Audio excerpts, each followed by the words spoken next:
Hello, and welcome to my very first episode of 2025. So it's Sunday morning, it's cold, it's crisp, but the sun is shining and it's beautiful outside. Um, so I had actually intended to record this episode back in 2024, but life had other plans, and that's kind of what this episode's about, really. Having to tune in and listen to what our body is telling us. And also, this weekend is the weekend where most people would have already given up on the resolutions that they made for the new year. I'm not one for resolutions. I don't really believe in resolutions, and it's kind of a bit of what this episode's about as well. So if you have found it difficult sticking to your goals, if you have felt anxiety, resistance, then this episode's all for you, really. So end of 2024, it was incredibly busy. And like a lot of people, I think I found myself running on empty. We also were lucky enough to go away to Egypt for Christmas this year. So I had a complete break from social media, from all of work. And I planned to, as soon as we came back, get some posts scheduled on social media to record the first episode of the podcast for this year. But I found myself feeling really anxious, really resistant to doing it. So, I am in a fortunate position. I was able to give myself another week off from that until I felt ready to ease myself back into the regular routine of things. I think this really kind of sits with everybody else and their resolutions, and that feeling that you should be doing something just because everybody else is. So a little bit about that resistance. So quite often, if you listen to my breathwork episodes, or you come along to any of my sessions, or you work with me, we'll be talking about trying to be in that rest and digest state more often, and using different tools to get us like away from that sympathetic, that stress response, back into that kind of rest and digest. But there is another flip side of this that I'd like you to consider. So if you're feeling that resistance, that anxiety, maybe what we should be doing is using that as an opportunity to pause and listen to what it is that your body's actually saying to you. So your body's actually saying, something isn't right here. Something needs to change. It's an opportunity for you to really pause and reflect, and maybe dig a little bit deeper into what's actually going on in your life at that moment, using that as your opportunity really to figure out what it is in your life that needs to change. So that anxiety for me made me realise that I wasn't actually ready to jump back into that fast-paced social media. And it is incredibly intense. So that was pushing me into that sympathetic state, that fight or flight, being always on. I knew I had to not ignore that feeling. So for me, that what I've done is to reflect on that and realise that maybe the way I use social media for my work needs to change. Maybe I need to set time limits for how long I spend on this, making sure that maybe I don't get sucked into the scroll, or maybe that I post less frequently. But like many things, there's a work in progress, and you need to find out what that thing is and how to make that thing work for you. Now, there's lots of things that we can do to calm the nervous system, and you'll quite often hear me talking about things like going for a walk in nature, incorporating breath work, laughter, just doing things you love, being creative, being with your friends, and that could be really helpful. But earlier this week, I've seen Dr. Rangan Chatterjee on a few programs talking about his new book.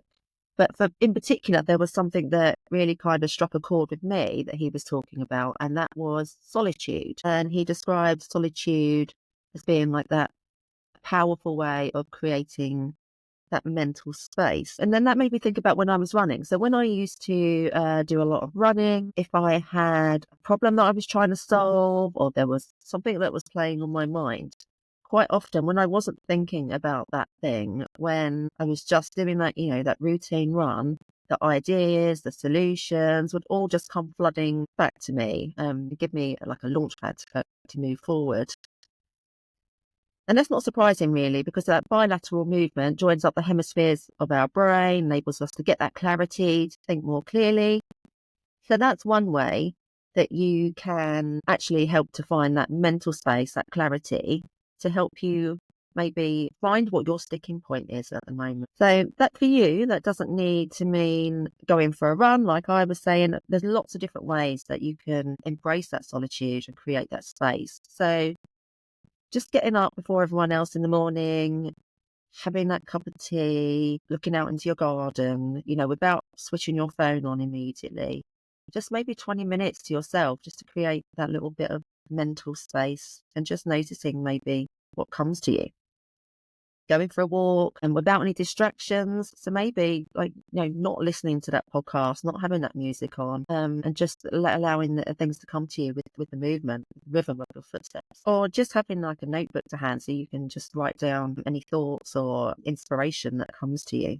Those answers I find tend to come to you when you're really not thinking about them. Breathwork. So breathwork I've found since I've started doing that 2 years ago has been a wonderful way to help when life feels like it's getting a bit overwhelming, a bit too complicated, if you're feeling a bit burnt out, just to firstly create space to yourself, whether that be 5 minutes, 10 minutes, half an hour, whatever you've got time for in your life.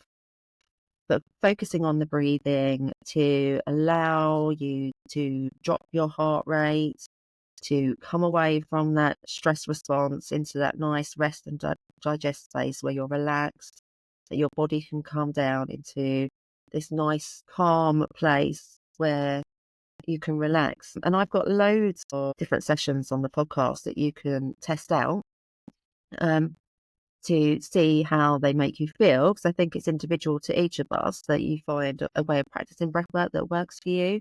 But I think the biggest tip that I can give you in this actual episode is just to let your belly go. I think for a lot of us women that we are so guilty of holding in and sucking in our bellies for our whole lives, whether that be to fit into that pair of jeans or to fit a certain social beauty standard. So stop, let your belly go. Your breath will naturally come away from being all up here in your chest, which your body reads as being stressed, down to letting your body know that you are safe, that you're calm, you're relaxed. So I think practice, put your hand on your belly, just practice letting it go. And then go and try out one of the breathwork episodes and see how that makes you feel. So coming back full circle to where we were in the beginning, I think the main thing I want you to know is there's no need to rush. You don't have to do New Year's resolutions. You don't have to bring in loads of changes now just because it's January and everybody else seems to be doing it. I think this time of year anyway, we naturally want to curl up and be a bit more quiet and indoors and on our own. So just maybe use it as a time to pause and reflect and see what it is you actually want to do, what your body's telling you you need to do. And I think when you create that space to listen to yourself, whether that be from movement, whether from solitude, you can figure out what truly needs to change instead of doing all the things that you think you should be doing. And once you've done all of that work and you feel like you're ready to implement a change, I do have the perfect episode lined up for you. It's called From Going From Overwhelm to Action.